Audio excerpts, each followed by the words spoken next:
বাংলাদেশের ঐতিহ্যবাহী জনপদ জয়পুরহাট আক্কেলপুর থানার অন্তর্গত। এই থানায় যারা বসবাস করে মনে হয় এদের আক্কেল বেশি নাকি?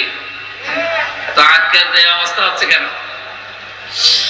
আশা করছি আপনাদের নাম এটা কানে লাগাবেন। আক্কেলপুর থানা কাশিড়া বাজার জামে মসজিদের উদ্যোগে হাই স্কুল ময়দানে কয়েকদিন আগে বাংলাদেশের গোয়েন্দা বিভাগের প্রধান যিনি আমি কথা বললাম, উনি কল দিয়েছিল, বলছিল হামজা ভাই সারা বাংলাদেশের যেখানে কোরআনের কথা বলবেন আল্লাহ যেই ফোর্সে বলতে বলেছেন ওই ফোর্সে বলবেন, কোনো বাধা নেই, কোনো অনুমতি নেওয়ার প্রয়োজন নেই।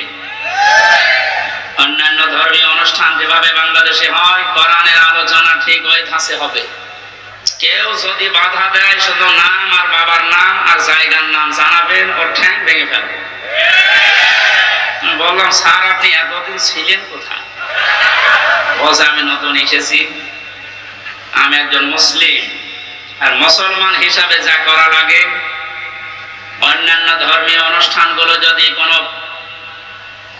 আয়োজন না লাগে, কারো প্রয়োজন না লাগে, অনুমতি না লাগে, ঝামেলা না হয়, ৯৬% মুসলমান এই দেশে আমরা বাস করি, আমাদের কলিজার চাইতেও দামি কোরআন কারীম, তার প্রচারে প্রসারে অনুমতি নেওয়া লাগবে, ঝামেলা করবে আর তাকে আমরা ছেড়ে দেব? কখনো না।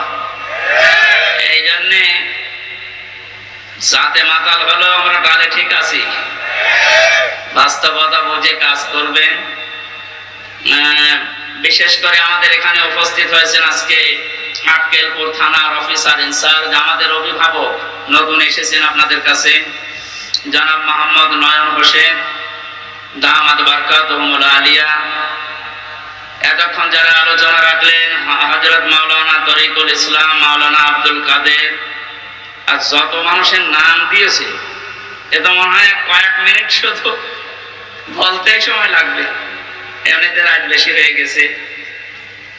আমি কয়েকদিন আগে মালয়েশিয়া, সিঙ্গাপুর কয়েকটা দেশে ঘুরছিলাম। মাওলানা মিজানুর রহমান আজহারি, জাকির নায়েক এবং ডেভিড লিউ বলে একজন আছে, নাম করা স্কলার, সারা বিশ্বে পরিচিত। এই মানুষগুলোর সাথে আলোচনা ছিল, ওনারা জানাচ্ছিলেন যারা আমরা এই যে কোরআনে কারিমের ময়দানে কথা বলি এগুলো একটা ক্লাসের মতো, যদিও এখানে ছাত্রের মান সব এক না, এখানে এক এক রকম ছাত্র আছে। আমাদের বিশ্ববিদ্যালয়ের ক্লাস যারা নিত সামনে যে সব ৮২ জন ৮৫ জন বসে আছে সব এক মাপে, এক ক্লাসের এক মাপের ছেলেরা মেয়েরা। এখানে যারা আছে সবগুলো এক মাপের নাকি? এখানে এমনও লোক আছে একবার বললে বুঝবে, এমন লোক আছে ২ বার বললে বুঝবে, এমন লোক আছে ৮০ বার বললেও আরো জিজ্ঞাসা করবে কি। দেশে যেহেতু সব ধরনের ছাত্র ছাত্রী এখানে আছে এই জন্য ক্লাসটা একটু কঠিন। তারপরেও আমরা ক্লাস নেব আল্লাহর কোরআন থেকে। ক্লাস সর্বোচ্চ নেওয়া হয় ৪৫ মিনিট। বিশ্ববিদ্যালয়ে যারা ক্লাস নেয় আমরা দেখেছিলাম সর্বোচ্চ ক্লাস নেয় ৪৫ মিনিট। কেন ভার্সিটি যারা ক্লাস নেয় এদের কোনো যোগ্যতা নেই, ৪৫ মিনিটের পরে আর কথা বলতে পারে না, এই জন্য নাকি? হ্যাঁ, বিজ্ঞান প্রমাণ করছে মানুষের এই মাথার ভেতরে আল্লাহ ৬টা জিনিস বিশেষ করে দিয়ে রেখেছেন। ফ্রন্টাল লব, অক্সিপিটাল লব, এরকম ৬টা জিনিস দিয়ে সাজিয়ে এক একটার ভেতরে ৮টা ১০টা ১২টা ১৫টা ১৮টা ২৪টা পর্যন্ত বিষয় দেওয়া আছে, এগুলো ক্যাচ করে। আমি বলতেই থাকলাম আপনি শুনতেই থাকলেন না। মানুষের মেধায় কথা ধরার একটা লিমিট আছে। বিজ্ঞান প্রমাণ করেছে যে ৪০-৪৫ মিনিটের পরে আপনি যদি কথা বলেন আগেরটা ভুলে যাবেন, পরে আবার ওইটা যোগ হবে। এই জন্য যারা ক্লাস নেয় সারা পৃথিবীতেই প্রায় এই নিয়ম, ৪০-৪৫ মিনিটের উপরে কোনো ক্লাস হয় না, কারণ আপনি কথাটা যেন ধরে রাখতে পারেন। এটা যেহেতু ক্লাসের মতো আমরা অন্তত ৪০ মিনিট না ১.৫ ঘন্টা মতো বা ১ ঘন্টা মতো কথা বলবো ইনশাআল্লাহ। কোরআনে কারীম থেকে কিছু নিয়ে যেন আজকে বাড়ি যেতে পারি। যত মানুষের নাম যেহেতু দেখলাম তাদের সম্মান আছে, এই জন্য আপনারা দাওয়াত দিয়েছেন, আমরাও তাদের সম্মান জানাচ্ছি কোরআনের অনুষ্ঠানে। ওয়ারাফা'না লাকা যিকরাক, আল্লাহ তুমি তাদের সম্মান আর মর্যাদা দুনিয়া আখিরাতে দুইটাই বাড়িয়ে দাও। সামনে বসা মুসলমান ভাইরা, পর্দার আড়ালের সম্মানিতা মা এবং বোনেরা, প্রশাসনের ভাইরা, প্রাণ প্রিয় জয়পুরহাটবাসী, দল মত জাতি বর্ণ ধর্ম নির্বিশেষে, এটা জামাতে ইসলামের অনুষ্ঠান নয়, এটা চরমনাই পীরের অনুষ্ঠান নয়, এটা বিএনপির অনুষ্ঠান নয়, এটা আওয়ামী লীগের অনুষ্ঠান নয়। হাদা বায়ানুল লিন্নাস হুদাল লিন্নাস। মানুষ পদবাচ্চে যারা বিবেচিত তাদের জন্য আল্লাহ এই কোরআন দিয়েছেন। কথা বলেন ঠিক কিনা? সুতরাং সেই নিয়ত নিয়ে আজকে আমরা এসেছি। বলেন আলহামদুলিল্লাহ। আল্লাহ পাক বলেন তাহা মা আনসালনা আলাইকাল কুরআনা লিতাশকা। হে নবী, এই কোরআন আমি আপনাকে এই জন্য দেইনি যে আপনি মার খাবেন, পৃথিবীতে না খেয়ে থাকবেন, অপমান হবেন, অপদস্থ হবেন, লাঞ্ছিত হবেন, বঞ্চিত হবেন না। এই কারণে আমি কোরআন দেইনি। কোরআনে কারীম আপনাকে আমি দিয়েছি পৃথিবীর উপরে থাকবেন। কোথায়? উপরে আছে আজ আমরা না। আমাদের যে সমস্ত ভুলের কারণে আমরা উপরে থাকতে পারি না, ওই বিষয়গুলো আজকে কোরআনে কারীম দিয়ে আমরা ক্লিয়ার করব। 27টা বিষয় আছে, আজকে আমি একটা বিষয় শুধু ক্লিয়ার করার চেষ্টা চালাবো ইনশাআল্লাহ। আপনি এখান থেকে সরে বসুন, পেছনে যারা আছে একটু পরে চিল্লাবে, জানতে চান।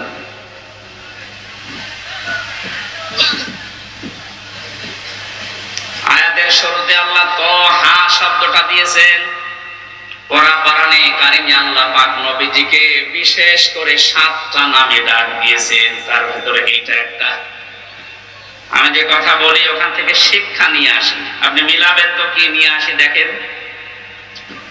বিশ্বনবীকে আল্লাহ যে 7টা নামে ডাক দিলেন, তার প্রথম নাম ছিল ইয়াসিন।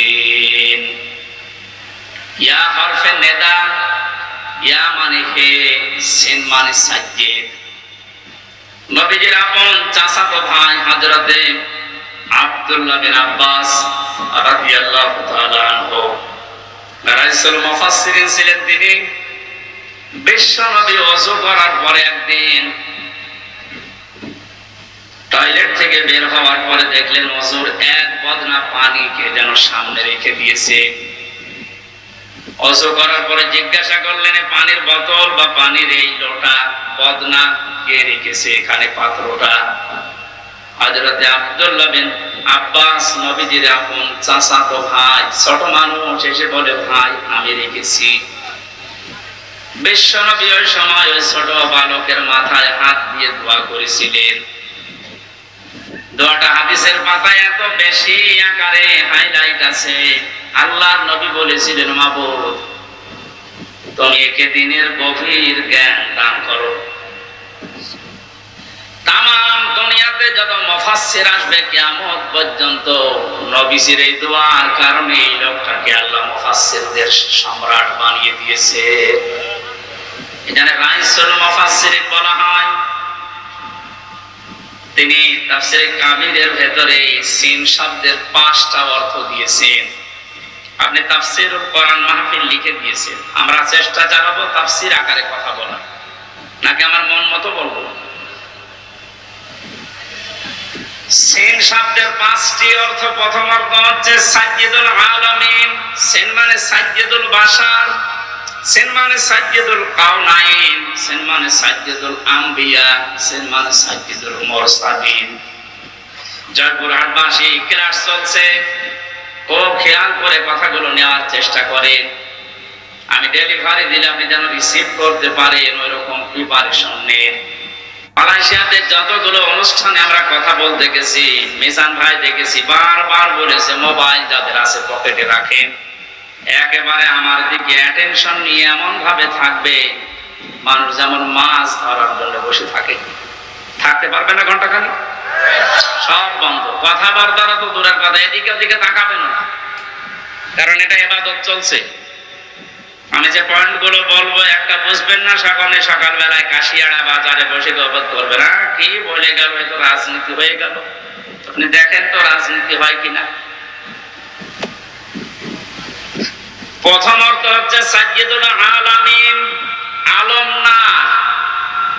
এই পৃথিবীতে এখন স্বাধীন পরাধীন মিলে রাষ্ট্রের সংখ্যা 228টা। কয়টা? আমার মনে হচ্ছে কয়েকদিন পরে 235টা হবে। 7টা বাড়তেছে। কথা বলেন, আমি কি ইয়ার্কি মারছি? 7টা বাড়ছে না? পাকিস্তান থেকে আমাদেরকে ওরা 1 ভাগ করে আলাদা করে যদি ওরা আমাদের বন্ধু হয়, তা আমরা 7 ভাগ করে দিচ্ছি, আমরা বড় বন্ধু। আপনি কি বুঝে চিল্লাচ্ছেন নাকি আন্দাজে?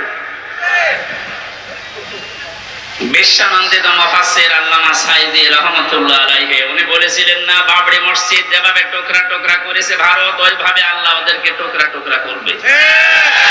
আমার তো মনে হচ্ছে তার এই স্বপ্ন এখন বাস্তবে রূপ নিচ্ছে। 228টা রাষ্ট্র থেকে এখন কিছুদিনের ভেতরে শুনবেন রাষ্ট্রের সংখ্যা পৃথিবীতে 235টা। 28 আর 7 কত হয় বলেন না কেন?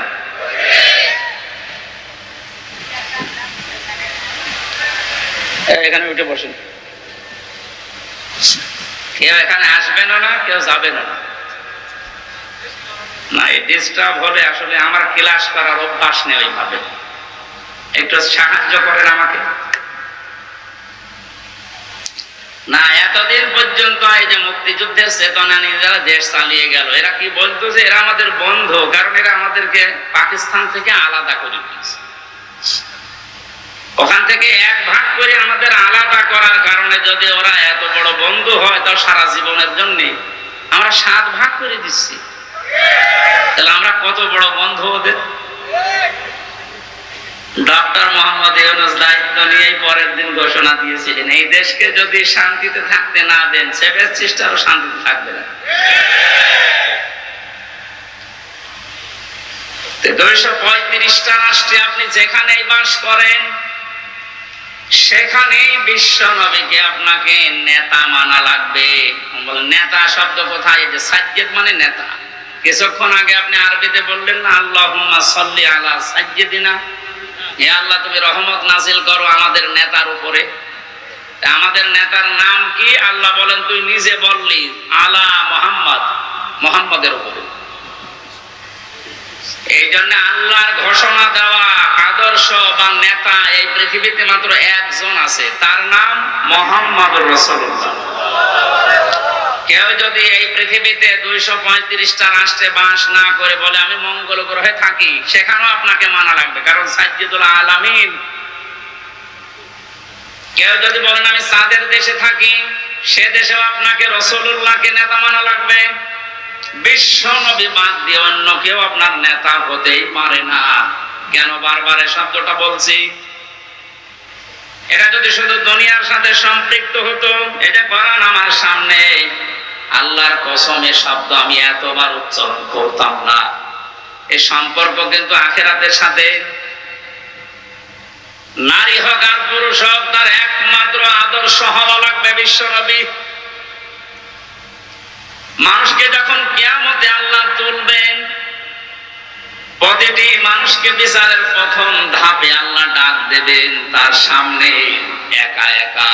অকুল্লুহুম আতিহি ইয়াউমাল কিয়ামাতি ফারদা।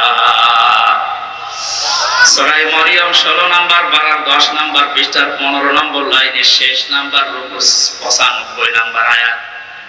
আল্লাহ পাক বলেন কিয়ামতে প্রতিটি মানুষ আমি ডাক দেব বিচার করার জন্য, স্রেফ একা একা। কয়জন করে? কেউ থাকবে। জয়পুরহাটবাসী এবার বিবেককে প্রশ্ন করেন তো, আপনি যে জীবন তৈরি করেছেন, এখনই যদি হঠাৎ করে মারা যান, আল্লাহ যদি বিচারের প্রথম স্টেপে আপনাকে একা একা তার সামনে দাঁড় করান, আমাকে জিজ্ঞাসা করা লাগবে না, আপনি নিজেকেই বলেন তো যে জীবন তৈরি করেছেন আল্লাহর সামনে দাঁড়াতে পারবেন না? আমার এখন 33 বছর বয়স। 92 সালে আমি জন্ম নিয়েছি। মাঝে মাঝে একা থাকলে মনে হয় কিয়ামতের প্রথম ধাপে যদি বলে আল্লাহ হামজা তোরে আমি মাফ করে দিলাম 2024 সালের আগস্ট মাসের 31 তারিখ পর্যন্ত, যা তোর হিসাব নেই। শুধু সেপ্টেম্বরের 1 থেকে 16 এই 16 দিনের হিসাব দিয়ে তুই জান্নাতে চলে যা। জয়পুরহাটবাসী, আমার ইমান থেকে আমি বলছি আমার এই 16 দিনের হিসাবও এখনো জোগাড় হয়নি। আপনারা পারবেন না? আপনারা হিসাব এই শব্দটা শুধু নাম শুনি, এটাতে কত কঠিন বিষয়। কয়েকদিন আগে আমার মামলা যত ছিল সব আদালত খারিজ করে দিয়েছে। মামলার কপি হাতে নিয়ে বিচারপতি বলছে কি দেখে মামলার বিচার করব, এর মধ্যে কোনো মাল নেই, ফেলে দিবে। সরকারি পিপি যে ছিল তারা বলছে কি দেখে বিচার করবো, একটা মামলা হলো কে রাখে ওর বর্ষণীকে সংসদ ভাঙতে গেছে সেই 20 সালে। আমার সন্দেহ করে ধরে নিয়ে 3 বছর আটকিয়ে রেখেছে। আমি বলতে গেলাম যে বিচারপতি এই মামলা তো আপনার হাতে 3 বছর ছিল, এতদিন তো আপনি কিছুই বলেননি, হঠাৎ আজকে বলছেন কোনো মাল নেই। এই কথাই বলতো যে হুজুর আমার কিছু করার নেই, আমার হাত বাঁধা ছিল। কথা বলছেন 3 বছর পরে এখন যেমন হাত বাঁধা নেই, খোলা আছে। এদেশে এখন 1628টা চেয়ার দায়িত্বে আছে বাংলায়, তার ভেতরে আমাদের ওসি সাহেব একজন। আমরা চাই 1628টা চেয়ারে যারা বসে আছে তাদের হাত যেন একটাও বাধা না থাকে, সব আবু সাইদের মতো খোলা থাকে। বৈষম্য বিরোধী ছাত্র আন্দোলনে যারা শহীদ হয়েছে তাদের রক্তের দাম যদি দিতে চান, তাদের জীবনের দাম, তাদের যে 9টা দাবি ছিল তার 2 নাম্বার দাবি এইটা যে আমরা কারো হাত বাধা দেখতে চাই না, সবার হাত খোলা থাকবে। তো বাস্তবতা পেয়েছিলাম কি এই 15.5 বছরে শুধু একজনের হাত খোলা ছিল, বাকি কাওয়া কাদের থেকে শুরু করে যারা সব হাত বাঁধা ছিল। এখানে বাকি যা বলতো সব ভুয়া, ওই একজন যা বলবে তাই। যেহেতু উনি আর নেই, না না যেখানে যাই যাক, যেন ভালো থাকে। আমরা চাই এ দেশে কিয়ামতের আগে যেন আর কারো হাত বাঁধা না থাকে। ওনাদেরকে যে পাওয়ার দেওয়া আছে ওই অনুযায়ী যদি এদেশে সঠিকভাবে প্রতিটি চেয়ার থেকে হাত খোলা অবস্থায় কাজ করতে পারে, এ দেশটা দাঁড়িয়ে যাবে ইনশাআল্লাহ। আপনি মিনি জান্নাত দেখতে চান? আমি বহু উন্নত দেশে গেছি বিশ্বে। আমি আকিজ গ্রুপে ছিলাম, আপনারা জানেন, ওদের বহু দেশে ব্যবসা আছে। একটা ভিসা লাগালে 27টা দেশ ভরা যেত। এরকম জায়গায় যেয়ে দেখেছি ওই সমস্ত দেশগুলো উন্নত হওয়ার পেছনে কারণ এই, ওরা যে আইন পাশ করেছে ওইটার প্রয়োগ আছে। আমাদের দেশেও আইন পাশ হয় কিন্তু প্রয়োগ করতে গেলে ওনাদের হাত বাঁধা। এখানে হাত যেন আর কারো বাধা না থাকে। শুধু এতটুকু না, আমার এই যে 3টা বছর এখন তো আমি নির্দোষ খালাস পেয়েছি, আদালত প্রমাণ করেছে যে আমার কোনো দোষ নেই। কথা বলেন না কেন? তাই তো আমার এই বেকসুর খালাস দিত, কোন দোষ পাইনি, এই জন্য বলছে না এই মামলার আর কিছু হবে না, সব শেষ। তাহলে আমি চাই আমাকে 3টা বছর বিনা কারণে আপনি আটক করে রাখলেন, আমার মামলার আয়ুর সাথে এবং টপ টু বটম যারা জড়িত প্রত্যেককে এভাবে 3 বছর করে আটক করে রাখা হোক। আমার রেখেছিল ফাঁসির কন্ডেম সেলের ভেতরে, আপনাকে রাখা হবে আয়না ঘরে। অনেকে বলছে আমি চট করে চলে আসবো, আসেন আয়না ঘরে ঢুকবো, আপনি আসেন। 1,10,000 মানুষ এখন জেল খাটতেছে সারা দেশে। আমি যতটুকু 3 বছরে বুঝেছি, আমার মনে হয় 100 জনের প্রায় 60 থেকে 65 জন মানুষ নির্দোষ, কিছু জানে না, আন্দাজে তারা জেল খাটতেছে। যারা এই অবৈধ কাজগুলোর সাথে জড়িত, সে টাকা পয়সা খেয়ে হোক আর চাপে হোক, প্রত্যেককে এই মামলাগুলোতে যদি সাক্ষ্য প্রমাণ হয় যে না ওর কোনো দোষ নেই, বেকসুর খালাস পেয়ে যাচ্ছে, তাহলে 3 বছর 5 বছর 10 বছর তার জীবন থেকে আপনি নষ্ট করলেন কেন? যারা এর সাথে জড়িত প্রত্যেকের শাস্তি দাবি করছে, তাহলে ন্যায় বিচার কায়েম হবে। ভবিষ্যতে আর কেউ উল্টা পাল্টা মিথ্যা মামলা দিয়ে আপনার জীবন অন্তত নষ্ট করতে পারবে না।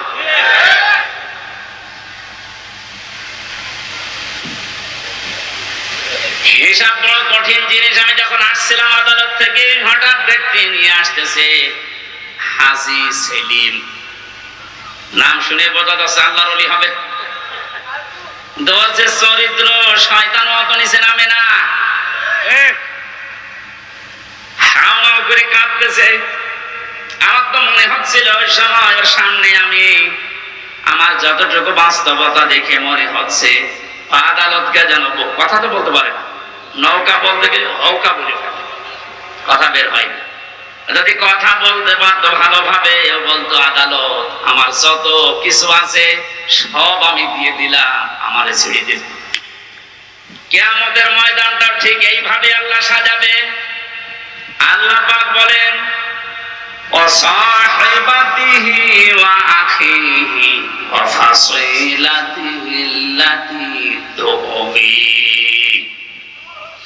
মানুষ তার নিজের ভাইকে, তার নিজের স্ত্রী সন্তানকে, তার জ্ঞাতি গোষ্ঠীকে, তার বংশের লোক, তার দলীয় লোক, তার আত্মীয় স্বজন, যত যারা সাহায্য করতো, তাকে আশ্রয় দিত দুনিয়ায়, সবাইকে আল্লাহ সামনে নিয়ে বলবে আল্লাহ এগুলো সব দিয়ে দিলাম মুক্তিপণ হিসাবে, আমার কিছু বলবা না। এই কথাটা কি মিথ্যা মনে হচ্ছে? সূরা মাআরিজের আয়াত আল্লাহ নিজে নাযিল করে জানিয়েছে মানুষ এটা বলবে। আমিও হতে পারি, আপনিও হতে পারেন, কিয়ামতে বলা লাগবে আল্লাহ আমার এই মেয়েকে আমি দিয়ে দিলাম। এই আয়াতটা যখন আমি জেলখানায় থাকতে পড়েছিলাম, তখন ছোট মেয়েটার বয়স 1 বছর মাত্র। সবচেয়ে বেশি মনে পড়তো কথা, মাঝে মাঝে চিন্তা হতো আল্লাহ এর প্রতি আমার যে ভালোবাসা, দুর্বলতা, মহব্বত তুমি তৈরি করে দিয়েছো, কিয়ামতে এই ফারিহা জান্নাত কেউ নাকি আমি বলবো আল্লাহ এর দিলাম মুক্তিপণ হিসাবে। এটা আমার কেমন লাগে, আমার বিশ্বাস হতে চায় না। কিন্তু কিয়ামতের ভয়াবহ যে দৃশ্য আল্লাহ নিজে ফুটিয়ে তুলেছেন, তখন মনে হয় না ফারিহা না, ফারিহার মাকে পর্যন্ত বলা লাগবে আল্লাহ এরেও দিয়ে দিলাম।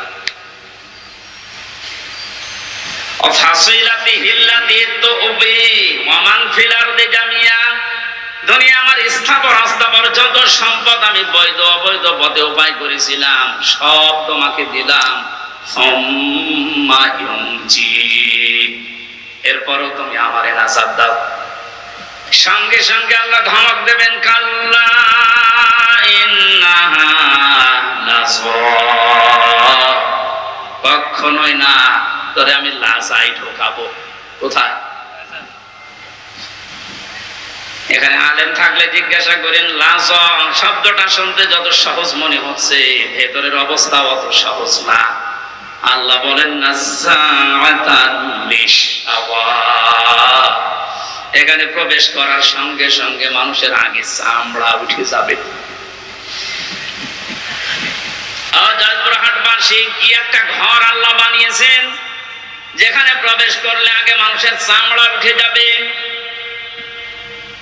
রিমান্ডে আমি দেখেছিলাম মাটির নিচে যখন আমাকে নিয়েছে, তো বহু ভয়ঙ্কর জায়গা আমি দেখেছি। মানুষের যে নখ তুলে নেয়, মাঝে মাঝে যে ডিম দেওয়ার নাম শুনি, এ বাস্তব আমি দেখেছি নিজে। যতদিন রিমান্ডে ছিলাম আমি বহু মামলার আসামি, কিন্তু কোনদিন আমার চামড়া খুশি পড়ে গেছে না, হয়নি। বহু কষ্টকর সময় পার করেছিলাম খেয়ে না খেয়ে। ওনাদের আলেমদের প্রতি একটু বেশি অ্যালার্জি ছিল। অধিকাংশ অফিসার গুলো আমার ভাগ্যে পড়ে, ভাগ্যই খারাপ মনে হয়, ভাগ্যে পড়েছিল সব হিন্দু। ওরা তো আর আলেম জালেম বোঝে না। আজকে নয়ন হোসেন একজন মুসলিম, ওনার হাতে যদি আমি পড়তাম হয়তো আর কিছু না হোক, নামের আগে আলেম দেখেও ভেতরে একটা মায়া আসতো। আর আমার অফিসার পড়েছে সুব্রত বালা, নাম শুনলে বলা যাচ্ছে আল্লাহর দুশমন, আমার দুশমন। ওর মনে তো আর আমার প্রতি কোনো মায়া দয়া নেই, তারপরে ওরে উপর থেকে যা বলেছে ও তাই করবে।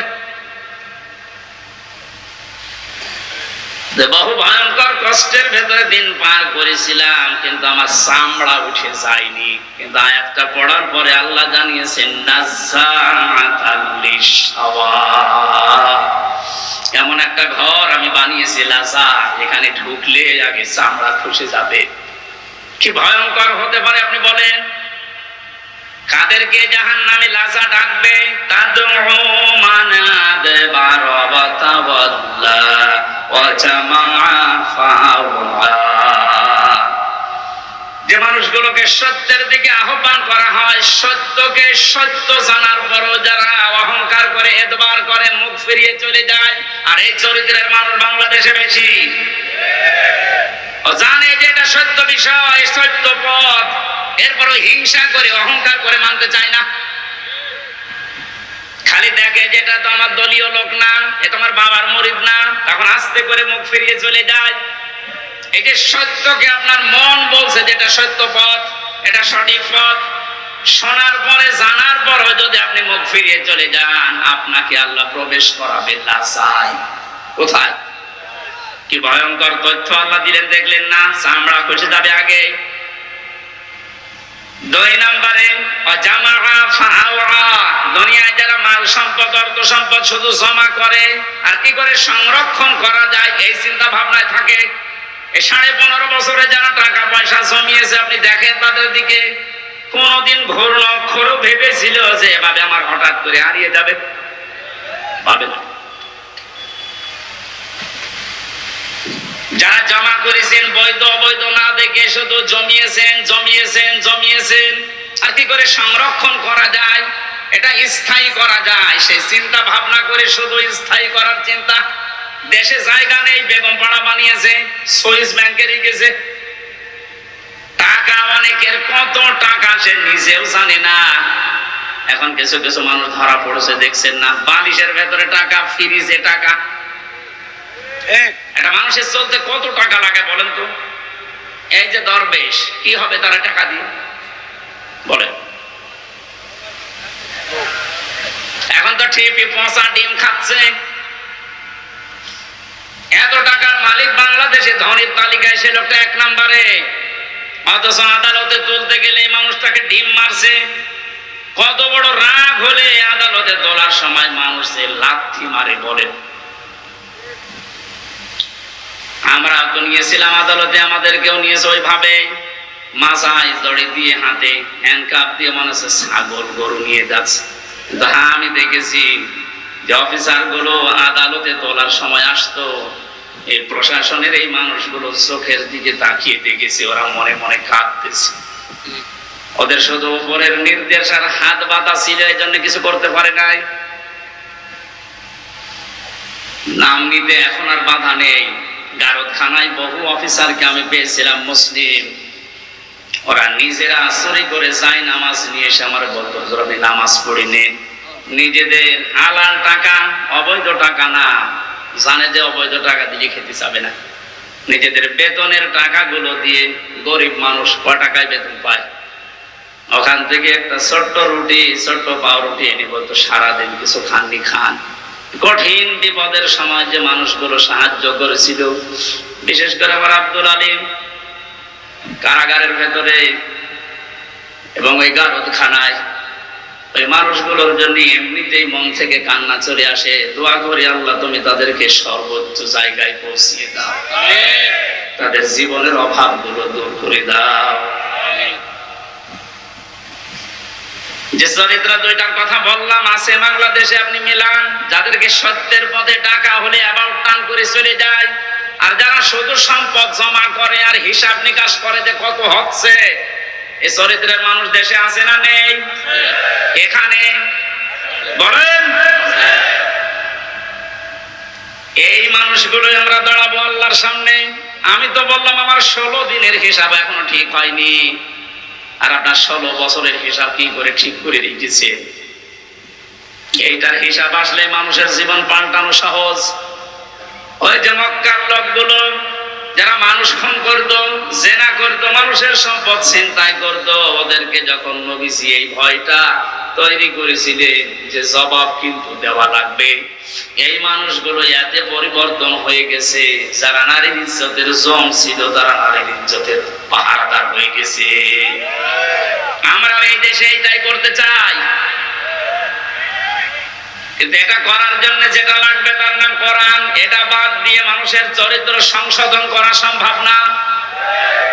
এইটাই আমরা চাচ্ছি। মানুষগুলো যারা চিন্তা করে, রাহাজানি করে, যারা জেনা করে, মদ খায়, এই মানুষগুলোর ভেতরে জবাব দেওয়া লাগবে। এই টেন্ডেন্সি যদি আমরা এই সমস্ত অনুষ্ঠানগুলো করে করে ঢুকিয়ে দিতে পারি, যারা চিন্তাই করছে তারা এই সম্পদের পাহারাদার হবে ইনশাআল্লাহ। নবীদের যুগে যারা হয়েছিলেন তারাও তো মানুষ না ফেরেশতা? তারা যদি হতে পারে এই কোরআনের দ্বারা, আমরা পারবো না ইনশাআল্লাহ? কিয়ামতে আপনি দাঁড়াবেন সর্বপ্রথম আল্লাহর সামনে কয়জন করে বলেন? বলেন। এখানে আমি 8টা শিক্ষা নিয়ে আসতে চেয়েছি। প্রথম নাম্বারে আপনার জীবনে যেন একটা ধাক্কা লাগে, না আমি একটু থেমে যাই, আমি কি নিয়ে হাজির হচ্ছি। এখনই যদি চোখ বন্ধ হয়ে যায়, আমার তো এখনই দাঁড়ানো লাগবে। দ্বিতীয় নম্বরে, কত মানুষ আমাদের এই ভারত, বাংলাদেশ, পাকিস্তানে বহু জায়গায় আমি ঘুরেছি, মানুষের ভেতরে এই টেন্ডেন্সি, এই বিশ্বাস, এই কথাকে যেন ঢুকিয়েছে কোনো চিন্তা নেই, কিয়ামতের ময়দানে বাবা আছে। এরকম বিশ্বাস নেই দেশে? আপনাদের এই রংপুর, রাজশাহী, রংপুর এই সমস্ত বিভাগগুলোতে একটু কম আছে, এগুলো বেশি চট্টগ্রাম, সিলেটে। ওরা এত ভক্ত বাবার, আমার মনে হয় রাসূলুল্লাহকে অত ভালোবাসে না।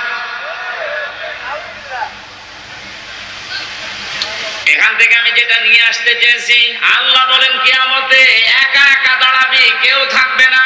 তাহলে এই কথা দিয়ে যারা আপনাকে ধোঁকা দিয়ে বোকা বানাচ্ছে যে চিন্তা নেই বাবা থাকবে, এটা ডাহা মিথ্যা কথা।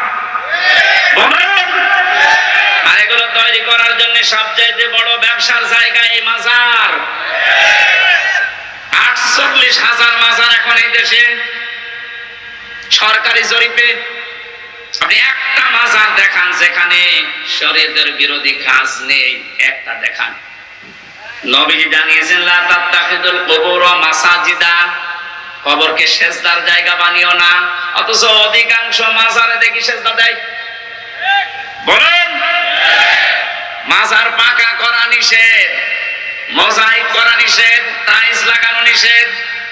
অথচ গরু ছাগল মরে গেলেও 3 তালা হচ্ছে কবর। এই জন্যই তো হক্কানি আলেমরা বলছে মাজার গুড়িয়ে ভেঙে দেন, কোনো কাজ নেই মাজারের। মাজারের যদি এত সম্মান থাকতো, নবীজির জামাই হযরত ওসমানকে দেখে আসলাম, কবর জান্নাতুল বাকিতে পড়ে আছে, একটা পাথর দেওয়া মাত্র, কিচ্ছু নেই। যিনি জান্নাতের গ্যারান্টি জিন্দা অবস্থায় পেয়েছেন দুনিয়ায়, তার কবর যদি শুধু একটা পাথর দেওয়া থাকে মাথার কাছে বা পায়ের কাছে, আপনি কি তার চাইতে বড় কিছু হয়ে পড়েছেন যে আপনার কবর পাকা করা লাগবে?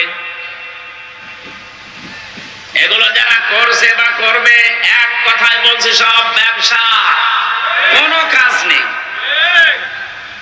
মাজারে আগরবাতি, মোমবাতি, টাকা পয়সা দিলে যদি ভাগ্য খুলতো, রাসূলুল্লাহর যে কবর আমার মনে হয় 50 তলা হয়ে যেত। কথা বলেন, পৃথিবীর সর্বশ্রেষ্ঠ মানুষের কবরে যদি টাকা দেওয়া না লাগে, মোমবাতি দেওয়া না লাগে, আগরবাতি না লাগে, দোয়াও করতে দেয় না। আমি রাসূলের রওজার পাশে দাঁড়িয়ে শুধু এভাবে হাত তুলেছিলাম যে পুলিশ পাহারা দেয় ওখানে, আমার হাতের উপরে ওই যে লাঠি হাতে থাকে, বাড়ি দিয়ে বলছে কি চাচ্ছেন আপনি? কিছু চাই না, রাসূলের জন্য দোয়া করছি। আমি আরবিতে ওনারে বললাম, ওনার ভাষা দিয়ে আমারে বলছে কি বলেন, আপনি যদি দোয়া করার দরকার হয় কাবা শরীফের কাছে, কাবার দিকে তাকান, কাবার মালিকের কাছে কিছু বলেন, রাসূলের কাছে আপনি কি চান? ও মনে করছে আমি কিছু চাচ্ছি। শ্রেষ্ঠ কবর পৃথিবীতে, তার কবরের পাশে দাঁড়িয়ে যদি কিছু চাওয়া জায়েজ না হয়, পৃথিবীতে কোন মহারথী আছে যে তার কবরের পাশে যে চাওয়া যায়? সুতরাং এই ভ্রান্ত ধারণা থেকে, এটা যে রেকর্ড হচ্ছে এই জন্য বলছি, কালকে সারা বাংলাদেশ সহ বিশ্বে বাংলা ভাষাভাষী মানুষের কাছে ছড়িয়ে যাবে। সবাইকে আহ্বান জানাচ্ছি, আপনি কিয়ামতে কোনো বাবা নিয়ে উঠবেন না, কোনো পীর সাহেব নিয়ে না, আপনি একা একা উঠবেন। কয়জন করে? স্রেফ একা, কেউ থাকবে না। আপনি আবার মিলান যে আপনি কি জবাব দেবেন। এ ধারণা যারা ঢুকিয়েছে তাদের ওইটা ওদের দরবার টিকানোর ব্যবসা। আমি তো কোরআনের আয়াত বলে দিয়েছি, সূরা মারিয়াম 95 নম্বর আয়াত। এর উপরে আর কোন দলিল পৃথিবীতে আছে? এরপরেও যদি কারো মন খারাপ হয় তাহলে এই আয়াত থেকে বাদ দিয়ে দেন। না, এবার আর পারবে না। বিচারের দ্বিতীয় ধাপ, আমাদের এই বাংলাদেশে 4 প্রকারের রায় হয় আমরা দেখেছি। এই জয়পুরহাটের জেলা আদালত যেটা আছে, এখানে ম্যাজিস্ট্রেট কোর্টে একটা রায় হয়, এরপরে জজ কোর্টে আবার রায় হয়। এখানে যদি আপনার রায় বিপক্ষে যায়, আপনি হাইকোর্টে যান ঢাকায়। হাইকোর্ট থেকেও যদি আপনি ন্যায় বিচার না পান, মনে করেন আমি অবিচার হয়েছে আমার প্রতি, আপনি আর একটা কোর্টে যান, সুপ্রিম কোর্টে যান। এর উপরে আর কোন কোর্ট এ দেশে আছে? বলেন বলেন। তাহলে বাংলাদেশের রায় হয় কয় প্রকার? আল্লাহ পাক যে রায় দেবেন কিয়ামতের ময়দানে, যে ধাপ বানিয়েছেন, আমাদের যেমন 4 ধাপ, আল্লাহর রায় হবে 2 ধাপ। প্রথমে আল্লাহ আপনাকে ডাকবে স্রেফ একা একা, দ্বিতীয় নম্বরে আপনাকে এবার একা ডাকবে না। এইটা বোঝানোর জন্য আমি পর্যন্ত এসেছি। শুনতেছেন? কিয়ামতে এবার আল্লাহ মানুষকে, প্রতিটি মানুষকে ডাক দেবে, ইয়াউমা নাদউ কুল্লা উনাসিন বিইমামিহিম। সূরা বনী ইসরাঈল 15 নম্বর পারা 8 নম্বর পৃষ্ঠা 3 নম্বর লাইনের 72 নম্বর আয়াতের প্রথম অংশে আছে। এটা তাফসীরে ফি জিলালিল কোরআনে আছে। আমি বিশ্ববিদ্যালয়ে থাকাকালীন যত তাফসীর মিলিয়েছি, এই ইমামিহিম এই শব্দের সাথে 42টার উপরে আমি দেখেছিলাম ইংরেজি সহ। প্রতিটি মুফাসসির আয়াতের ব্যাপারে এক কথাই দিয়েছেন। আল্লাহ পাক বলেন কিয়ামতের ময়দানে প্রতিটি মানুষকে বিচারের দ্বিতীয় ধাপে আমি ডাক দেব তার নেতার সাথে। কার সাথে? বলেন বলেন। এবার আমার প্রশ্ন আপনার বিবেকের কাছে, এদিকে তাকান। প্রথম ধাপ তো শেষ, আপনি কি করবেন আপনি জানেন আর আল্লাহ জানেন। আমি তো বললাম আমারটা মিলানো সম্ভব হচ্ছে না। তার 16 দিনের আপনি 16 বছর, 32 বছর, 45 বছর, 60 বছর মিলাবেন কি করে বলেন? আপনার তো এখনই কান্নাকাটি শুরু করা দরকার। ওই বিবেক যেহেতু আপনার মরে গেছে, এবার দ্বিতীয় ধাপে আসেন তো। আপনাকে এবার আল্লাহ একা ডাকবে না। অবশ্যই কোরআনের আয়াত সত্য 100 ভাগ না 98 ভাগ? বলেন বলেন। 100 ভাগ সত্য বিশ্বাস করেন তো? তাহলে আল্লাহ এবার আপনাকে ডাকবে আপনার ইমামের সাথে। এখানে ইমাম মানে নেতা, ইমাম মানে কি? আপনি বলেন যে নেতার পেছনে আপনি স্লোগান দিচ্ছেন, যাকে আদর্শ বলে ঘোষণা দিচ্ছেন যে আমার নেতা তোমার নেতা, এই নাম বলে যাকে আপনি রায় দিচ্ছেন, সাপোর্ট দিচ্ছেন, যার পক্ষে সুপারিশ করেন, সাফাই গান, কিয়ামতে ওই লোকটা আপনার সামনে থাকবে, আপনি পেছনে। কি মনে হয় আপনার যে নেতার পেছনে আপনি ঘোরেন, যার আদর্শ মতো চলেন, ওর যে চরিত্র, ওর যে সুরাত সিরাত, ওরে আল্লাহ দেখলে মাফ করবে বলে মনে হয়? দেখলে এখনই বলছে না, তো ধরা খাবে।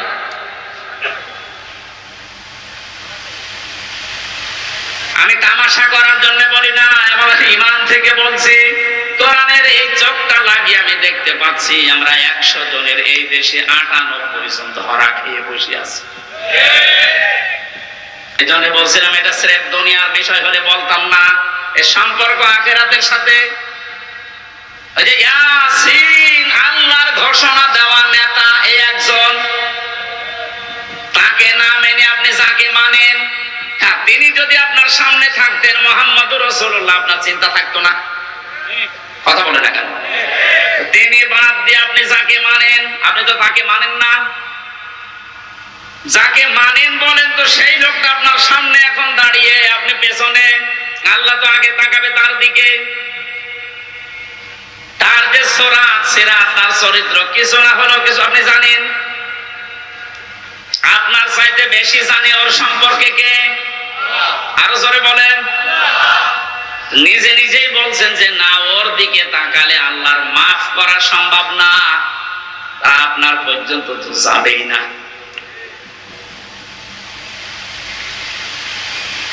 আমার ভয় হচ্ছে এই কারণে যে আমরা না জানি ওই ময়দানে অধিকাংশ মানুষগুলো দাঁড়িয়ে থাকি কিনা।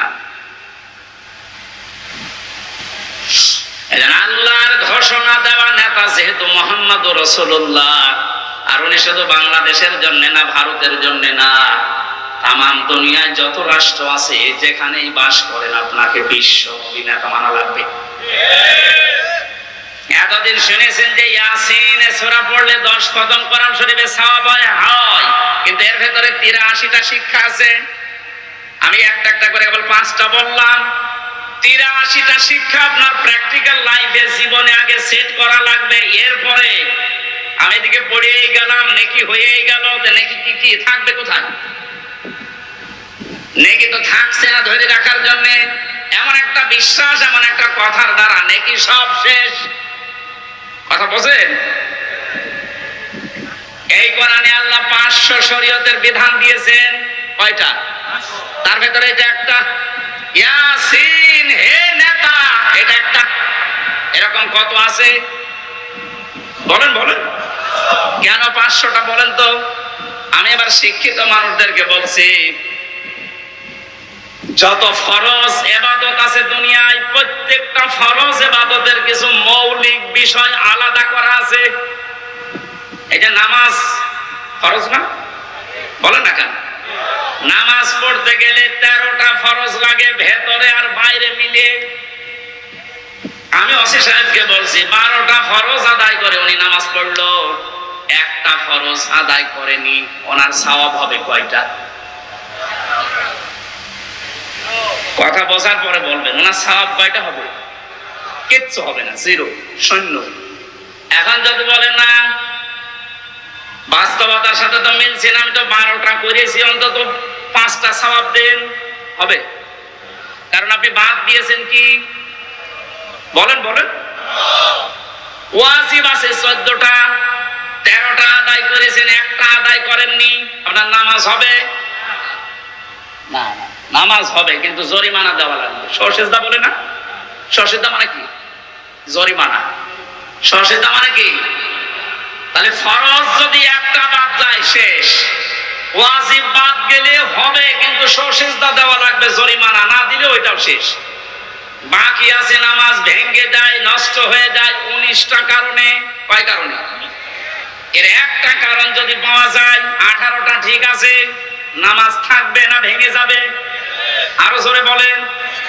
এটা যেমন সহজ ভাবে বুঝলেন, নামাজের ভেতরে অমৌলিক কিছু জিনিস আছে যেগুলো না হলেও নামাজ হয়ে যাবে। যেমন সুন্নাত আছে 12টা, মুস্তাহাব আছে 70টা। এরকম ভাগ ভাগ করে আমি 2 রাকাত নামাজ পড়তে গিয়ে 60,000 মাসালা পেয়েছি। কয়টা? আমার মনে হয় এখানে 60,000 মাসলা সবারই জানা আছে। 60টাই জানা নাই। যে জন্য আমি এ পর্যন্ত আসলাম। এবার আসেন, এই যে মঞ্চটা, এই মঞ্চের মৌলিক জিনিস 2টা, একটা খুঁটি আর একটা সামিয়ানা। এই 2টা মৌলিক না, আসল উপাদান। এই 2টা না থাকলে কেউ মঞ্চ বলবে? এই বলেন। অমৌলিক জিনিস আছে, এই যে টিস্যু বক্স, এই মাইক, এই যে ফুল দেওয়া আছে, বিউটিফাই করেছি, এই চেয়ার দেওয়া আছে, এই টেবিল আছে। এগুলো কি না থাকলে মানুষ মঞ্চ বলবে না? এ পর্যন্ত বুঝেছেন কিনা বলেন? যে মৌলিক জিনিস 2টা, অমৌলিক জিনিস 10টা। সংখ্যার দিক থেকে মৌলিক জিনিস বেশি না কম বলেন? কিন্তু গুরুত্বের দিক থেকে এত বেশি, এর একটাও যদি না থাকে এ মঞ্চ টিকবে? খুঁটি না হলেও হবে না, ছাদ না হলেও হবে না, কিন্তু টিস্যু বক্স না থাকলে হবে না। না বলেন বলেন? কোরআনে আল্লাহ 500 মৌলিক জিনিস দিয়েছেন, 6666টা আয়াত, এর ভেতরে মাত্র 500 আয়াত শরীয়তের বিধান। আপনি কোথায় 6666? 500 বাদ গেলে কি হয়? বাকি যেগুলো আছে সব ওই টিস্যু, ফুল, ফুলদানি, এই টেবিল, এই মাইকের মতো, কিন্তু 500 যেটা আছে সেটা সামিয়ানার খুঁটির মতো। এর একটাও বাদ গেলে আপনি এখানে বসে থাকতে পারবেন না, কাওয়া কাদের মতো পড়ে যাবে। একবার পড়ে গিয়েছিল না, কেবল স্মার্ট বুঝেছে আর ঢক করে গেছিল। তাহলে আমার মৌলিক জিনিস ছিল না, খুঁটি ছিল না হয়তো, কিন্তু দুর্বল ছিল। এখান থেকে আমি যেটা নিয়ে আসতে চাই, মৌলিক জিনিস না থাকলে অমৌলিক হাজারও থাকলে তার কোনো দাম থাকে না। ওসি সাহেব যদি নামাজ পড়তে গিয়ে 12টা আদায় করে, একটা আদায় না করে, উনি নিজেও এখন বলবে যে কোনো সওয়াব নেই, জিরো হবে, শূন্য হবে। এ পর্যন্ত বুঝেছেন তো? 500 আয়াত শরীয়তের বিধান, একটা মানেননি, 499টা মেনেছেন। কিয়ামতের দিন যখন আল্লাহ মিজানের পাল্লায় আপনাকে তুলবে, আপনারও ওই ফল হবে জিরো, শূন্য। এবার আসেন এই শব্দটা একটু ব্যাখ্যা করি। মিজানের পাল্লা বলি আমরা, মিজান মানে কি? না, মিজান মানে ন্যায় বিচারের মানদণ্ড। হাইকোর্টের সামনে দেখবেন একটা দাড়ি পাল্লা টাঙানো আছে, এই টাঙানো নেই? ও দাড়ি পাল্লা সরকার টাঙিয়েছে কি খেলা করার জন্য, নাকি ওদের একদিকে ঝুলিয়ে থাকে সমান্তরাল? দেশের 18 কোটি মানুষকে বোঝাতে চায় দেশের সরকার যে কোন জায়গায় যদি ন্যায় বিচার না পাও, এখানে ন্যায় বিচার পাবা, এটা ন্যায় বিচারের প্রতীক। তাহলে দাড়ি পাল্লা মানে ন্যায় বিচারের মানদণ্ডের প্রতীক। এটা আমাদেরকে যে কিয়ামতে আল্লাহ মাপ দেবেন, আমরা জানি যে কিয়ামতে আল্লাহ মাপ দেবেন আমল। কি মাপ দেবে? আমলের মাপ দেবে না মিজানের পাল্লায়। এটা শুনেছেন কোনদিন নাকি আজকে শুনলেন? কিয়ামতের দিন আল্লাহ মাপ দেবে কি? আমল। বলেন বলেন, আমল মানে কি? কে বললো আমল মানে নেক কাজ? মানে আমল মানে শুধু কাজ। নেক কাজ হতে হলে তো সালিহাত ধরতে হবে। তাহলে আমল মানে বাংলায় কি বলেন? কাজ। এখানে যারা আছে, ক্লাস চলছে, আমার ডক্টর গোলাম রব্বানী, আপনাদের নওগাঁয় বাড়ি, ডক্টর লোকমান স্যার এইভাবে হাতে কলমে উনি শেখাতেন। তোমরা কাজ করতে চাও, এই যে মঞ্চটার কথা বললাম, এটা যদি আমি স্যারকে বলি, স্যার এই মঞ্চটা আপনি মেপে দেন, উনি দাড়ি পাল্লায় তুলে দেবে। এটা মাপার জন্য কি নাম? কি ফিতা। নাম কি? ফিতা দিয়ে মাপলে বুঝতে পারবে না কত ইঞ্চি, কত ফুট। এই যে পানিটা যদি ওনারে দিয়ে বলি এটা ফিতা দিয়ে মেপে দেন, হবে? এটার জন্য সিসি লাগবে, লিটার লাগবে, এরকম যন্ত্র আছে আলাদা। ওনারা যদি সাইল দিয়ে বলে যে ফিতা দিয়ে সাইল মেপে দেন, হবে? ওটার জন্য বাটখারা লাগে, কেজি লাগে। পৃথিবীর প্রতিটা জিনিস তো মাপ করার জন্য আলাদা আলাদা যন্ত্র আছে। তাহলে আমল মানে আমরা সবাই বলছি আমল মানে কাজ। আমল মানে, আমল হচ্ছে আরবি, বাংলায় কাজ, ইংরেজিতে ওয়ার্ক। এই যে কাজ, আমি স্যারকে যদি বলি স্যার এই 5 কেজি কাজ মেপে দেন, পাগল বলবে না? কাজ কি দাড়ি পাল্লায় মাপে মানুষ যে 5 কেজি কাজ আর এদিকে 10 কেজি কাজ? হবে? কাজ মাপতে হলে একটা আলাদা যন্ত্র আছে। সে যন্ত্রের নাম কি? হ্যাঁ, না আপনারা এলাকায় পড়াশোনা নেই নাকি? কি পড়েন? কামেল পাস করেন, অনার্স মাস্টার্স করেন, একটু বুঝে বুঝে পড়া যায় না? কাজ মাপতে হলে একটা আলাদা যন্ত্র আছে, ওই যন্ত্রের নাম হচ্ছে গুরুত্ব। নাম কি? কাজ মাপে মানুষ গুরুত্বের ভিত্তিতে। স্যার যদি এক কনস্টেবলকে ডাক দিয়ে বলে জয়পুরহাট সদরে যাও, 500 টাকা দিয়ে আসো, এখন উনি সকাল থেকে আশায় আছে যে টাকা দিয়ে আসবে, 2-3 ঘন্টা পরে খোঁজ নিয়ে দেখছে 1-1.5 কিলো যাওয়ার পরে কনস্টেবল মার্বেল খেলতেছে। ওনার কথা আর ওনার কাজের কোনো গুরুত্ব কনস্টেবল দিয়েছে? ওর উপরে তো উনি খুব খুশি হবে, রাজি হবে নাকি বলেন? আপনাকে আল্লাহ 500টা কাজ দিয়েছিল দুনিয়ায়, যেটা মৌলিক কাজ, এই ছাদের মতো আর খুঁটির মতো।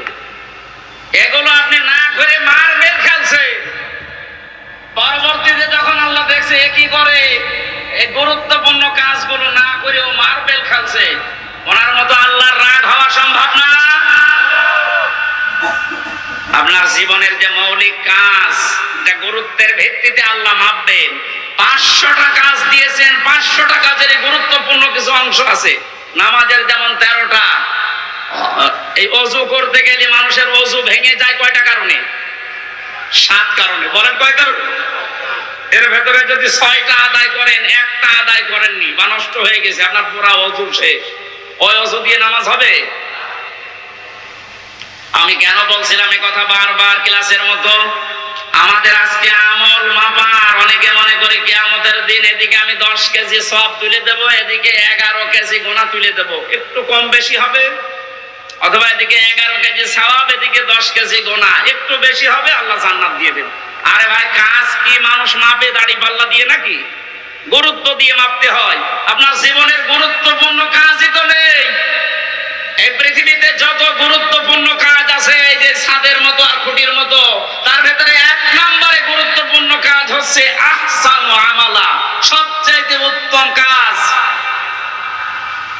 সবচাইতে উত্তম কাজ 500টা, তার ভেতরে 1 নাম্বার কি? 1 নাম্বার হচ্ছে আনাকিমুদ্দিন, এই পৃথিবীতে আল্লাহর দ্বীন কায়েম করে দেখাও। এইটার নাম শুনলে যাদের কাছে রাজনীতি মনে হয়, দুনিয়ার কাজ মনে হয়।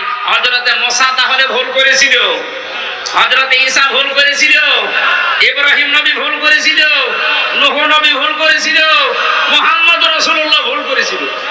ওনারা তো এই কাজ করতে গিয়ে 27টা যুদ্ধের নেতৃত্ব দেওয়া লেগেছে।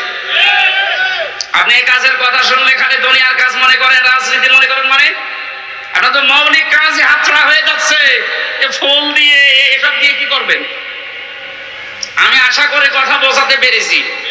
এরপরও যদি কেউ না বোঝার ভান করে থাকেন, এদিকে আসেন, আসেন, আপনাকে চট করে ঢুকিয়ে নিন, আসেন।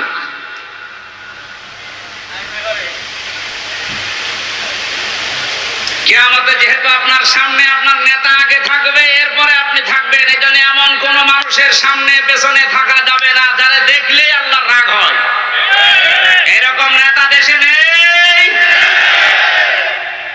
রাত 12টার পরে যার পা ঠিক মতো মাটিতে পড়ে না, রিকশা ছাড়া বাড়ি যেতে পারে না, এক কথা বলে না কেন? খেজুর গাছে ধাক্কা দিয়ে বলে, বড় ভাই সাইড দেওয়া, কতক্ষণ দাঁড়াবো? আপনি এই মানুষের পেছনে এখনো থাকবেন? কালকে এই বাংলাদেশের ইসলামী আন্দোলনের একজন সর্বোচ্চ নেতা, আপনাদের রাজশাহীতে বাড়ি, অধ্যাপক মুজিবুর রহমান, অনেক ঘোষণা দিয়েছে এই দেশে যেন কোনো মদখোর, কোনো মাতাল আপনার এই সিলটা না পায়। এটা তো উনি বানিয়ে বলেছে, সূরা ইয়াসিনের ব্যাখ্যা এটা। এমন মানুষকে আপনি এটা দেবেন না যে সামনে ওই লোকটা থাকলে আল্লাহর আগে রাগ হয়ে যাবে, আপনার পর্যন্ত যাবে না। এই জন্য আল্লাহ যেহেতু নবীকে 7টা নামে ডাক দিয়েছিলেন, তার ভেতরে প্রথম ইয়াসিন, এরপরে তহা, এরপরে আব্দুন বা আব্দুল্লাহ, এরপরে মুজাম্মিল, মুদ্দাসসির, আহমদ, মুহাম্মদ। আমরা প্রতিটি শব্দের ব্যাখ্যা আছে, এত কথা বলতে গেলে মেলা রাত হয়ে যাবে।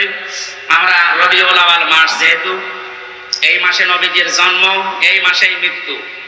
বিশ্ব নবী এই মাসে এসেছিলেন, এই মাসে ইন্তেকাল করেছেন। তাকে নিয়ে বিশেষ করে যে মাতামাতি হয় এই রবিউল আউয়াল আসলে, এটা কোরআন হাদিসে বর্ণিত নেই। আমাদের রাষ্ট্রীয়ভাবে একদিন ছুটি দেওয়া আছে মিলাদুন নবী, নবীর জন্ম বৃত্তান্ত আলোচনা করার জন্য না। নবীর জন্ম বৃত্তান্ত আলোচনা করার জন্য রাষ্ট্রীয় শোকের দরকার নেই, রাষ্ট্রীয় ছুটির দরকার নেই। নবীজি যেটা দিয়ে দেশ চালিয়েছিলেন, এইটা কিভাবে চালানো যায় সেই পদ্ধতি আবিষ্কার করুন, তাহলেই হবে রবিউল আউয়াল পালন করা। আপনি কি একজন সাহাবীর চাইতে বেশি ভালোবাসা মহব্বত রাসূলুল্লাহকে দিতে পারবেন? বলেন। এই যে মিলাদ নিয়ে যারা আজ মাতামাতি করে, আমি কালকে বগুড়া ছিলাম, খালি মিলাদ নিয়ে যেভাবে মিছিল লাগিয়েছে এরা বুঝে করুক না বুঝে করুক আমি ওটা জানি না, কিন্তু বাস্তবতা হচ্ছে শুধু যদি কেউ মিলাদ মানে জন্ম, মিলাদ মানে কি শুধু জন্ম নিয়ে কেউ যদি আনন্দে থাকে সে জাহান্নামে যাবে, শুধু জন্ম নিয়ে। কারণ নবীজির ইন্তেকালের 600 বছর পরে এই মিলাদ আবিষ্কার করেছে মানুষ। তাহলে এই 600 বছরে তো মিলাদ হয়নি দুনিয়ায়, ওরা জান্নাত যাবে না? বলেন, আপনি এই 600 বছর পরে কোথায় পেলেন এটা? ইসলামের ভেতরে নতুন কিছু আবিষ্কার যে করে সে বেদাত করে, আর বেদাত করলে সে গোমরা, আর গোমরা হলে সে জাহান্নামী। আপনি একটা কথা খণ্ডন করতে পারবেন? এবার আসেন আমি দলিল দিচ্ছি। দুইজন চাচা ছিল নবীজির জন্মে খুশি, একজন আবু লাহাব আর একজন আবু তালেব, এরা আপন চাচা। এই দুইজন এত বেশি খুশি হয়েছিল নবীর জন্মে, যারা সংবাদ দিয়েছে তাদেরকে আজাদ করে দিয়েছে।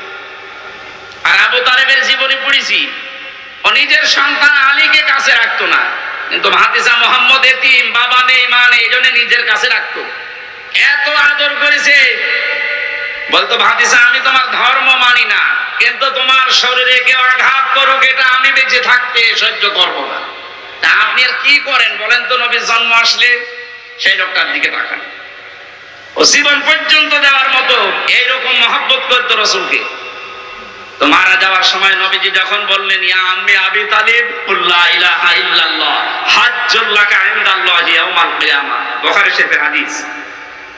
নবীজি মাথার কাছে এসে বলেন চাচা, আশপাশে মানুষজন দাঁড়িয়ে আছে, আপনার জোরে বলার দরকার নেই, আমার কানের কাছে মুখ নিয়ে শুধু আস্তে করে বলে লা ইলাহা ইল্লাল্লাহ। মুহাম্মদুর রাসূলুল্লাহ বলার দরকার নেই, কারণ ওটা আমি নিজে আমি জানি। আপনি শুধু আল্লাহর একাত্মবাদের স্বীকৃতি আমার কানে শোনান, কারণ আমি সাক্ষী, আমি শাহেদ। আমি কি শাহিদা ওয়া মুবাশশিরা ওয়া নাযীরা, এই শব্দগুলো কোরআনে নেই? আমি যে সাক্ষী, কিয়ামতে তো বলা লাগবে। আপনি শুধু আমার কানের কাছে একটু বলেন যে লা ইলাহা ইল্লাল্লাহ, আর কিছু বলা লাগবে, কাউকে শোনানোর দরকার নেই। এরা যদি বলতে পারেন কিয়ামতের ময়দানে আমি নবী আপনাকে আল্লাহর দরবারে ঝগড়া করে জান্নাতে নিয়ে যাব, বলে না। ডাক দিয়ে বলছে ভাতিজা আমি তোমাকে ভালোবাসি, কিন্তু তোমার এই কালিমা, তোমার এই আদর্শ আমি মানতে পারলাম না, তুমি আমারে মাফ করে দিও। হযরতবাসী মাফ করার মালিক নবীজি না আল্লাহ? আরো জোরে বলেন আল্লাহ। এত ভালোবেসেছিল, জন্মে খুশি হয়েছিল। এই যে আবু লাহাব আর আবু তালেব, কই তাদের জীবনে পড়ে দুইজনেই জাহান্নামী। আগুনের ফিতা লাগিয়ে দেবে পায়ের নিচে, মাথার মগজ পর্যন্ত ফুটবে। তারা শুধু জন্মে খুশি ছিল, মিলাদে খুশি ছিল। সিস্টেম অপর পৃষ্ঠায় দেখুন, আরো দুইজন আপন চাচা, হযরতে আব্বাস আর একজন হযরত আমির হামজা রাদিয়াল্লাহু তাআলা আনহুমা। এই দুইজন চাচা শুধু জন্মেই খুশি ছিল না, জন্মের সময় তো তারা খুশি হয়েছে, সবচেয়ে বেশি খুশি হয়েছে এই দুইজন চাচা নবীর আদর্শে। হযরত হামজা নবীর আদর্শ মানতে গিয়ে নিজের জীবন দিয়েছে, 70 টুকরা হয়েছে, তারপরও পিছপা হয়নি। কথা বলে না কেন? হযরতে আব্বাস নিজের জীবন দিয়েছে নবীর আদর্শ গ্রহণ করে। তিনি বলেছিলেন মান যাকা তা'মাল ঈমান, তোমরা যদি ঈমানের স্বাদ পেতে চাও, মান রাদিয়া বিল্লাহি রাব্বা, আল্লাহকে রব পেয়ে খুশি থাকো, আবিল ইসলামি দীনা, ইসলামকে জীবন ব্যবস্থা হিসাবে পেয়ে খুশি থাকো, আবি মুহাম্মাদির রাসূলুল্লাহ সাল্লাল্লাহু আলাইহি ওয়াসাল্লাম নাবিয়্যা ওয়া রাসূলা। রাহু মুসলিম, মুসলিম শরীফের হাদিস। নবীজিকে, বিশ্ব নবী মুহাম্মদুর রাসূলুল্লাহকে নবী এবং রাসূল পেয়ে খুশি থাকো। হযরতে আব্বাস আর হামজা এই দুইজন চাচা নবীর শুধু জন্মে না, তাদের সিরাতে সুরাতে তাদের আদর্শ পেয়ে খুশি, এজন্য এই দুইজন চাচাই জান্নাতি। সুতরাং আজকে আমাদের সময় এসেছে, রবিউল আউয়াল মাস 1 বছর পরে আসবে, শুধু নবীর জন্মের কথা শুনে মিলাদ দেবেন, জন্মের আলোচনা করবেন, খিচুড়ি জিলাপি খেয়ে শেষ করে দেবেন না। আপনার যদি পালন করতেই হয় প্রত্যেক সোমবারে একটা করে রোজা রাখেন, কথা বলো না কেন?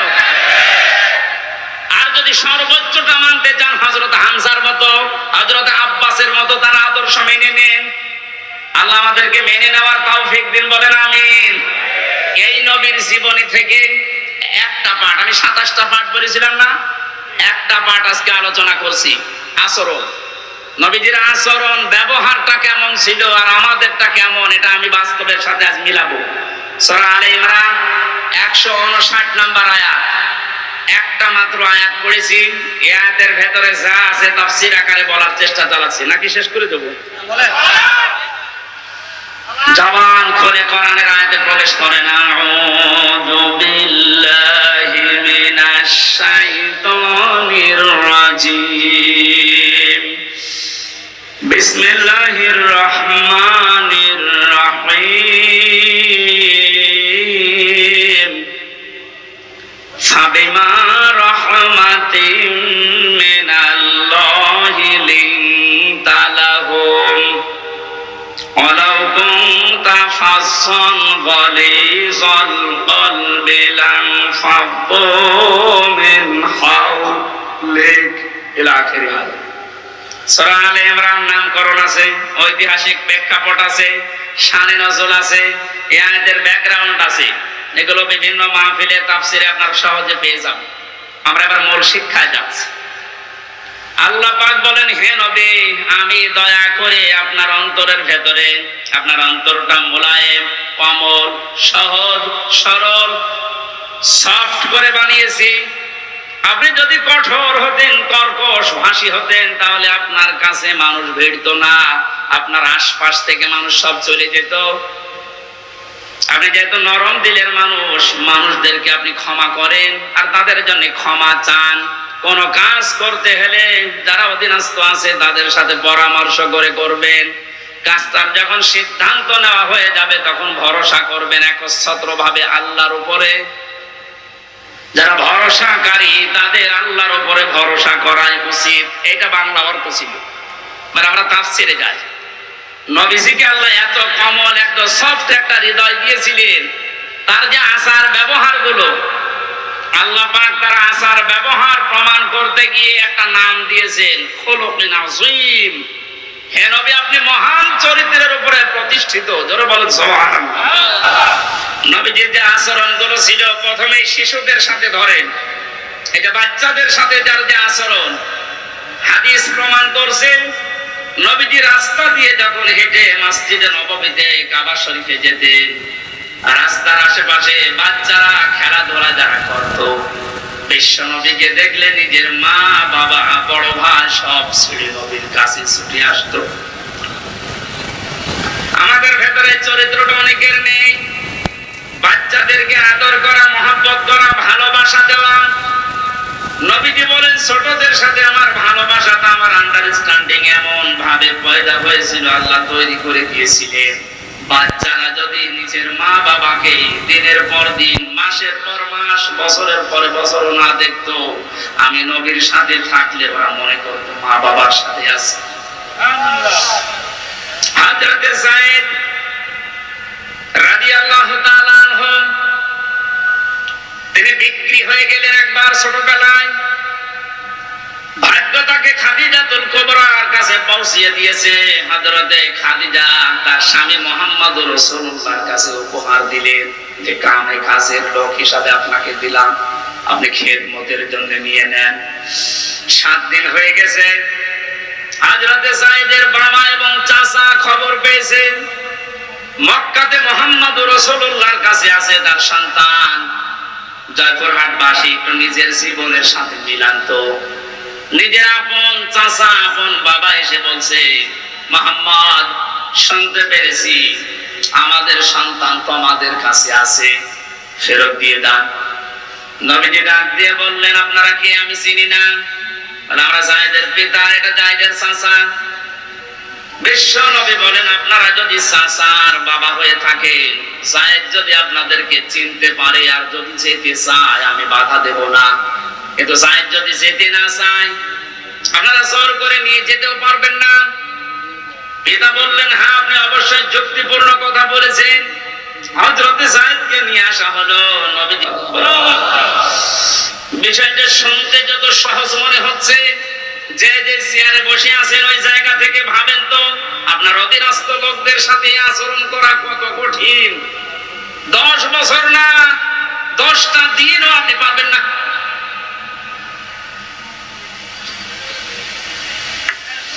অনেক থানাতে আমি এই যে 13 সাল 14 সাল 15 সাল এই সালগুলোতে আমি থানাতে বেশি থাকতাম। ওসি সাহেব, এই যে কনস্টেবল যে লোকটা অস্ত্র নিয়ে গেটে দাঁড়িয়ে থাকে, এর সাথে যে আচরণটা করে, মাঝে মাঝে আমার মনে হতো আল্লাহ, এই কনস্টেবল যদি ওই চেয়ারে বসে, আর আল্লাহ তুমি ওরে যদি ওখানে কনস্টেবল হিসাবে দাঁড় করিয়ে রাখো, ও যে ব্যবহার করলো কিছুক্ষণ আগে, ওইটা যদি ওর সাথে করতো, আমার মনে হয় ঘৃণায় মরে যেত।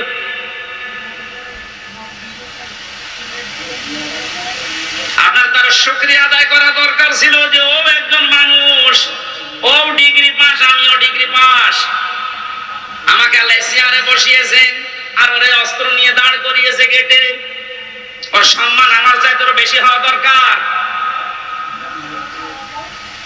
এই আচরণগুলো অনেকে মনে করছে যে দুনিয়ার বিষয় না, এগুলো সব আখিরাতের বিষয়।